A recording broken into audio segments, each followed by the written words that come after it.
I'm Sam, welcome to Brickwall Pictures, and welcome to this year's macabre month of horror. Make sure you subscribe to the channel and stick around because there is a ton of horror content coming out all month long, and of course other movie content coming out the rest of the year.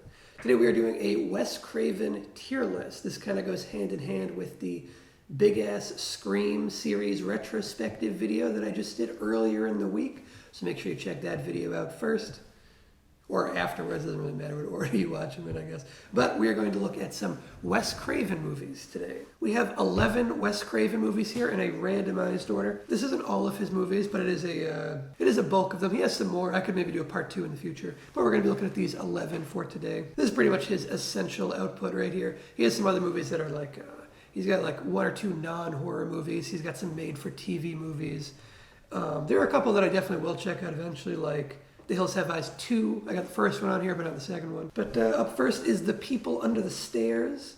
This is one that I rewatched recently. Rewatched it for the tier list. I had seen it before and not liked it all that much. On a rewatch, I liked it a little bit more. I do think it's quite a mixed bag, though. There are some things I really like about it and some things I really, really don't like about it. For me, the big issue is the tone. I think the tone is very confused. It feels like it wants to be a family movie, like a movie for little kids at points, but then it's like hard R rated at other points, and it gets super fucked up and violent, and there's all kinds of swearing and blood and everything. So it's very much a clash in that regards, and I definitely want the hard horror side of it, not the whimsical kiddie kind of side of things. Part of that comes from the music. I think the original score to this one is ill-fitting. It's like really whimsical, which does not fit the material. Also, I think just having a child protagonist and having that child protagonist feel like he's Dennis the Menace or something, like he's like in Home Alone. And it feels a lot like Home Alone because of the traps and all that. For me, it really is the tone that makes this movie now work so well. But I do like other parts of it. I like Ving Rhames. I think he's good. My favorite part of the movie is the fact that there are 2 Twin Peaks alumni. It's Big Ed and Nadine from Twin Peaks are like the villains in this movie. They are the highlight of the movie. Their characters are really over the top. What helped the movie a little bit for me on rewatch was looking into like the intended like deeper meaning behind the movie, which isn't super apparent when you just watch the movie on its own. There's a really good documentary called Horror Noir that goes into this movie a little bit. One of the things that they touch on is the like Reaganomics kind of commentary, the Reagan era historical context of the movie, and that's interesting. I do think that the 2 homeowners who are the villains of the movie, they're the best part. I love that how like manic and hyper they are, and the fact that he's like running around in a gimp suit like blasting with a shotgun and stuff. It's crazy, it's over the top, and it's a lot of fun. The tone does hold things back for me, and just the like sort of weirdly whimsical nature of it doesn't land for me. So it's a mixed bag.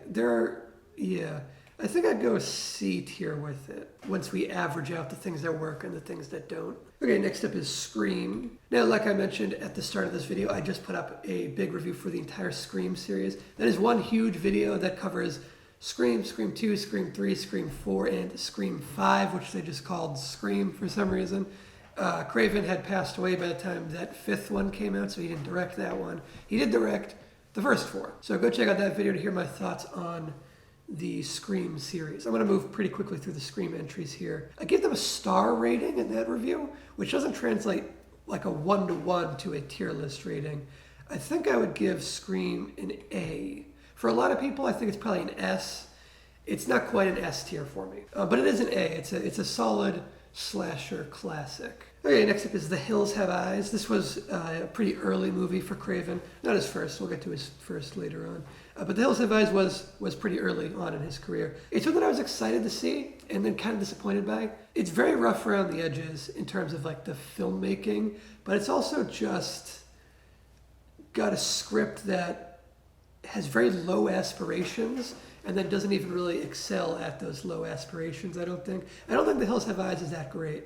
I think it has some okay moments. The big final climactic moment is inventive, but it shows Craven again getting into the like, you can notice he had a real thing for like traps and like jerry-rigging traps and ambushes and stuff. It's in The Hills Have Eyes, it's in The People Under the Stairs, and it's in A Nightmare on Elm Street. It feels very Home Alone-y, even though obviously it's way before Home Alone. Even A Nightmare on Elm Street was before Home Alone. And that one has a sequence where Nancy straight up goes Kevin McAllister on Freddy Krueger. It's interesting to remember that one came before Home Alone, because it feels like the movie is ripping off Home Alone, but it's really the other way around. The Hills Have Eyes does have some good sequences. Like, I like the sequence when the inbred hillbilly guys or whatever. I like the sequence when they go into the family's RV, because it happens way earlier than it seems like it would in a traditional script structure, and they cause way more mayhem and death than you expect them to that early in the movie. At least for me, I was expecting more of like a build-up. So it was kind of unpredictable in that regard, and I liked that a lot. What I don't like is when it gets a little goofier and whatnot, and it just kind of falls apart. The dog is really cool. The dog is well utilized. I like the actor who's on the poster here. I think his name's Michael Berryman. He's always cool. He's got a very distinct look, and horror filmmakers love to use him for that look. Kind of like the way action filmmakers liked using Robert Zadar with his cherubism, the guy with the big chin. Hills Have Eyes, I think it's another C tier. It's very messy, but it's still worth watching. Both of these are worth watching. C tier is usually worth watching. Even D tier, a lot of the times, is worth watching with like a caveat or with going into the right mindset or whatever. Let's grab Scream 3 here. Scream 3 is kind of the low point for the Scream movies that Craven directed. I don't think it's horrible. A lot of people call it like absolute dog shit and might put it in like F. I don't think it is F. I would actually go as high as D. I think it's still pretty entertaining. It's a huge step down from pretty much every other Scream movie, at least out of the ones that Craven directed. And the tone is all over the place. Like I said in my review, it's not even really a horror movie at this point, despite the series it's attached to. It's more like an action comedy. I still think it's pretty entertaining. It's not good, but if you're a fan of the other two, I think it's worth at least one watch. And you'll probably laugh at it as much as you laugh with it. And you won't be like scared or creeped out or anything. That is long gone. Okay, next up, let's grab Serpent and the Rainbow. The Serpent and the Rainbow, I think, is perhaps Craven's most underrated movie, or at least like under talked about. I never hear this one talked about. Whenever people talk about Wes Craven, they talk about Scream and A Nightmare on Elm Street and Hills Have Eyes. They don't often talk about The Serpent and the Rainbow, and I think that's a shame because it's definitely one of my favorites from him. It is, I guess you could say, a zombie movie, but it's not a Night of the Living Dead zombie movie. It is a zombie in the like traditional folkloric sense of the word. If you don't know, zombie as a word comes from like Haitian mysticism, Haitian voodoo, this idea of bringing the dead back to life. And The Serpent and the Rainbow is very much that type of zombie. Bill Pullman is the star, and he plays a guy who goes to, I think, Haiti, or at least somewhere where the zombieism is a like mystic thing, and it's not like flesh-eating zombies. He travels there as, I think he's a reporter, like an investigative journalist or something like that, and he's there to cover a story. And then, of course, he gets drawn into this whole horror story. I think this one's really solid. It's definitely one of my favorites from him. I think the horror moments in particular are so well executed, and I would say the reason why, if I had to like pinpoint it, is because every little horror moment goes further than you expect it to. So like there's a part where Bill Pullman's in a coffin that's filling up with blood, and the way that the shot just lingers longer than you expect it to. You expect the coffin to like fill up with blood, and then like right as it's about to reach his eyes, he escapes or it cuts away and he wakes up, because it's like part of a surreal kind of dreamscape montage or whatever. But what happens is the blood goes up and it like goes into his eye sockets and into his mouth, and then it just keeps going, and then we watch the whole coffin just full of blood. Bill Pullman's still under there, and it just makes every like horror moment hits extra hard on this one. That idea of like going a little further than you expect is in pretty much every horror moment to this one, and it's something I really appreciate, and it's what kind of elevates it a little bit. I also do like the story and find it interesting. I like the setting a whole lot. I love Bill Pullman as an actor. I think he's really good, and he's great in this. The one funny thing in this, which is like something that's completely unbelievable, but it's just kind of funny, is the fact that there's a point where, I guess spoilers, very minor spoilers, Pullman gets his dick nailed to a chair, which is like, holy fuck, that's gruesome. But then it's like the day later, he goes and he has sex with one of the local women. And it's like, I don't know if you're going to be up for that after what just happened to you? It's probably a B. I could maybe go A with it. It's a strong B, light A. I think. See, I haven't seen it in a while, so I'm not sure. It's one or the other. I think I'm gonna go A with it based on my memory. Yeah, I don't know if it would stay an A upon rewatch, but on first watch from a while ago, it's an A. Okay, my soul to take. I just watched this one as I was rounding out my tier list completion, and I hadn't heard of it really. Like I knew it was a Craven movie, but I hadn't heard of its reputation. I went in blind, and I was like, this is shockingly bad. And then I looked up reviews and stuff, and it's pretty much unanimously derided as Craven's worst movie. I didn't think Craven could make a movie this bad. Like, he's one of the masters of horror. I didn't think he could make a horror movie this unbelievably bad. It was his penultimate movie, so he was pretty old by this point, I guess, and that certainly had an effect on it. It feels so out of touch. Like, it's set in a high school, and its portrayal of high school life is just embarrassing. It's completely unbelievable. The entire cast sucks, too. Like, the characters and the performances. There's, like, nothing good about this movie aside from the actual premise is kind of interesting. It's about this, like, there's a serial killer who dies, but on the night that he dies, his soul is split across, I think it's 9 people. 9 different babies who were born at the exact moment that he died. And then when those kids get older, when they become, I think it's 16. I don't know why it's when they turn 16. It seems kind of like an arbitrary age.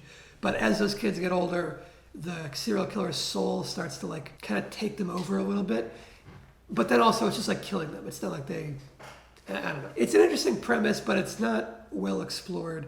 And just the filmmaking on display is horrible. Craven has these high school kids doing show and tell, as if you still do show and tell in high school. Dude, that's like a kindergarten thing. Maybe elementary school. You don't do show and tell in high school. And it's like a huge sequence in the movie. It's so out of touch. This is a straight up F tier movie. Before I'd watched this one, if you had told me Wes Craven even had an F tier movie in his filmography, I would have been shocked. It's an F tier movie. It's awful. It's not even worth watching for the curiosity of it. Okay, next up is The Last House on the Left. This was Wes Craven's first movie. There are like rumors of him getting his start in like porn. He was a porn director first. So I guess if you want to call those movies, he might have done some of those beforehand. He was like uncredited on all those. There's only like one on his IMDb that's an X-rated movie, and it's The Fireworks Women or something like that. And that one actually came out after The Last House on the Left. So anyway, this is his first movie. This was a pretty notorious movie. This is one of those movies where there were all those stories of people like fainting during the screenings of it. And I think this is the one where they say, keep repeating to yourself, it's only a movie, which is a great gimmick, but like, you watch the movie, it's actually quite tame, I would say. Also, this was a video nasty, one of those notorious movies that was like banned all across the UK, and it was even like persecuted if people tried to sell it.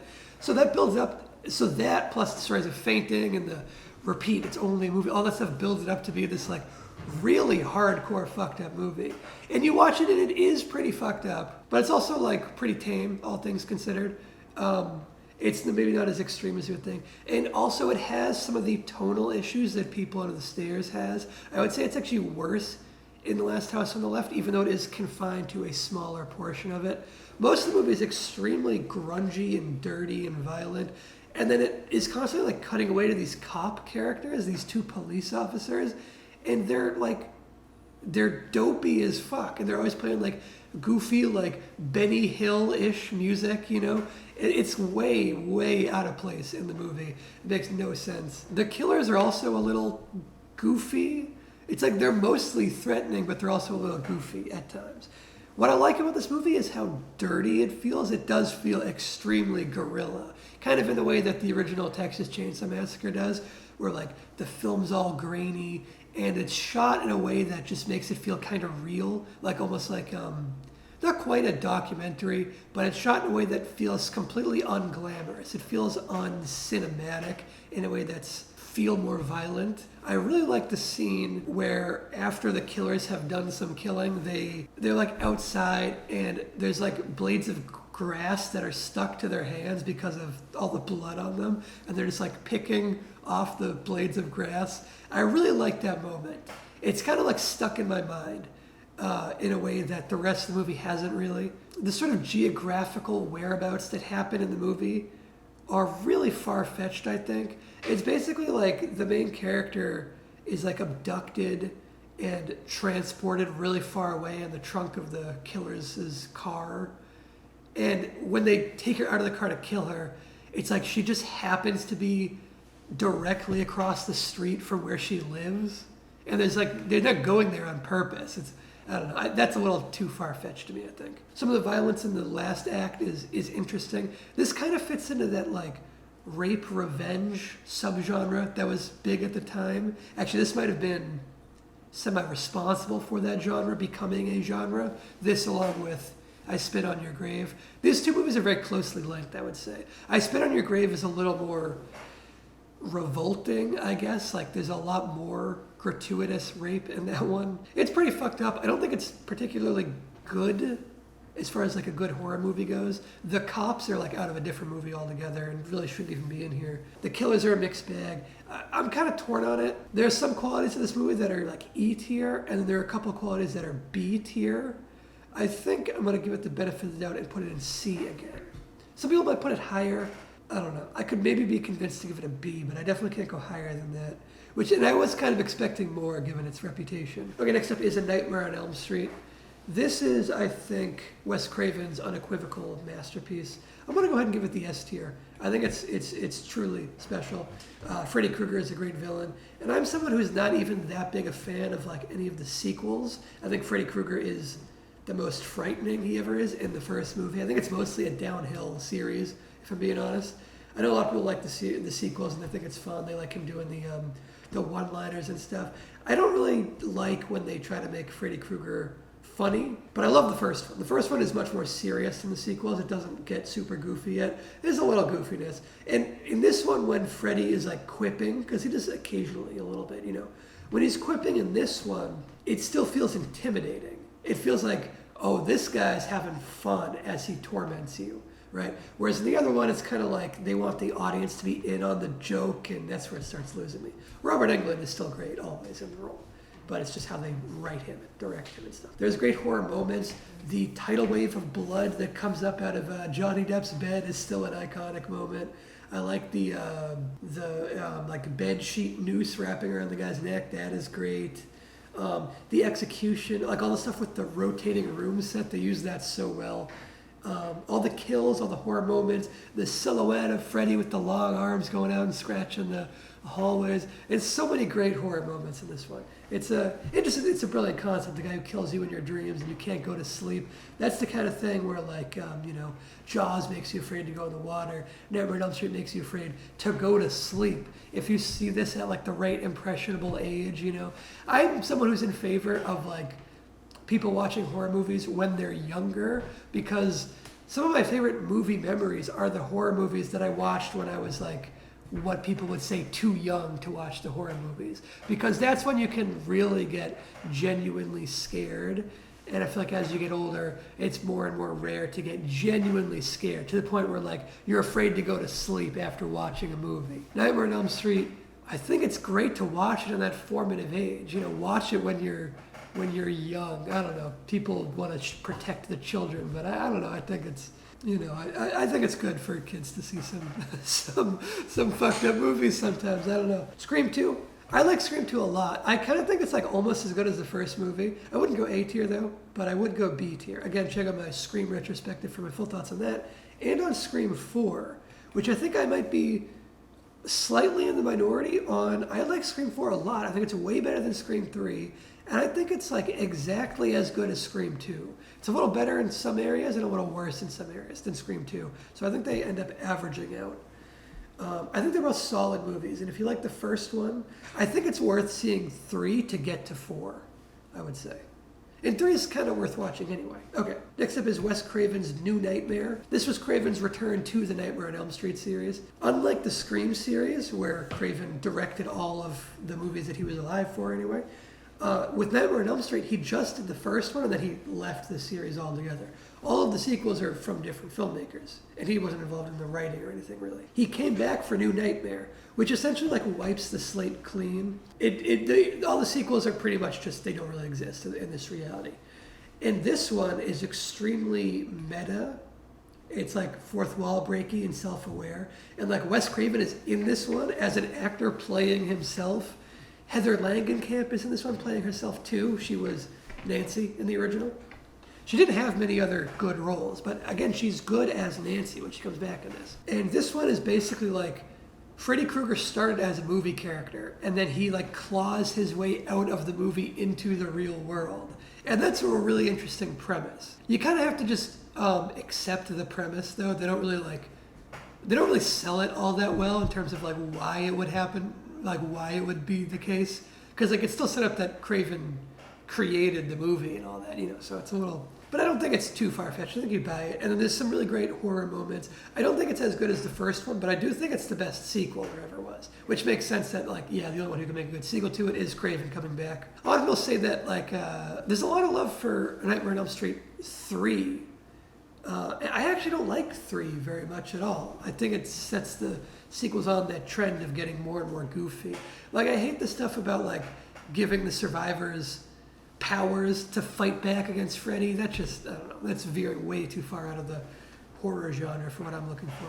I think New Nightmare is good. I think I'd give it an A. So that's where I rank Wes Craven's movies. Pretty good filmography, even though it is a little bit all over the place. Like even these 3 in the C tier, yeah, they're in the C tier, but they are still like horror classics that are definitely worth watching for horror fans. If you're less of a horror fan, you're more just like a movie fan in general, I'd say you can probably skip these 3. If you're just a movie fan and you like horror occasionally, definitely watch these 4 in the A and S tiers. I think Serpent and the Rainbow is the one that is his most underrated. His other 3 up here tend to get the love that they deserve. Make sure you check out the other videos in this year's Macabre Month of Horror series. Make sure you subscribe so you don't miss any of those videos. You can also check out more tier lists. I've done a whole bunch of tier lists, and I've got a couple more tier lists coming out later this month for some more Masters of Horror. Ooh, I wonder who those could be.